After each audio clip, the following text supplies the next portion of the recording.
Welcome to the 3x5 news, views, and reviews. Scribbled on index cards. We get in and we get out fast, so keep up. Recently, the New York Times quoted the popular, not to mention populist podcaster Joe Rogan. Quote, "The word retarded is back and it's one of the great culture victories," unquote. One of the great culture victories. Well, if it makes you happy to feel like a 13-year-old boy again, Joe, then go for it. It's weird how stifled, restricted, oppressed even, the recent prohibition against the term retard makes many men, and I suppose some MAGA women, feel. It's true, though. The traditional terms for portraying neurotypical people as developmentally disabled, such as moron, imbecile, and idiot, are no longer transgressive.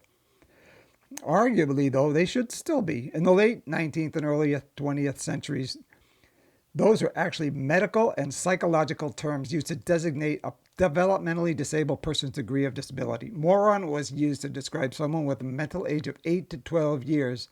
Imbecile, 3 to 7 years. Idiot, the most severe, a mental age below 3 and unable to care for themselves. Who knows, perhaps slinging those terms around in those days was as deeply insensitive as retard is today.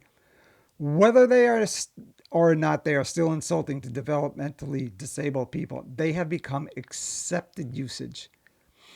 But if you called someone an idiot and they responded, quote, "Are you calling me developmentally disabled?" unquote, you would probably answer, quote, "No, I didn't mean that. I just meant you did something stupid," unquote. Okay, stupid is not so cool either, but whatever.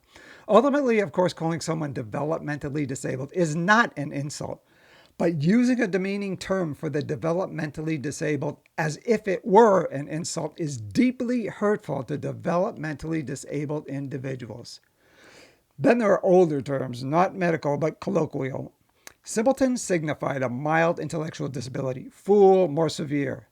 The moral seems to be that the older a term, the less cruel it is now, especially the all-purpose fool, which today no longer means someone is severely developmentally disabled, but instead willfully ignorant, such as MAGA. I mean, where would we be without fool?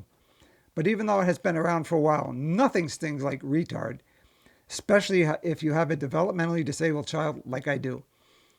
Maybe someday retard will lose its sting, but I doubt that it will be anytime soon.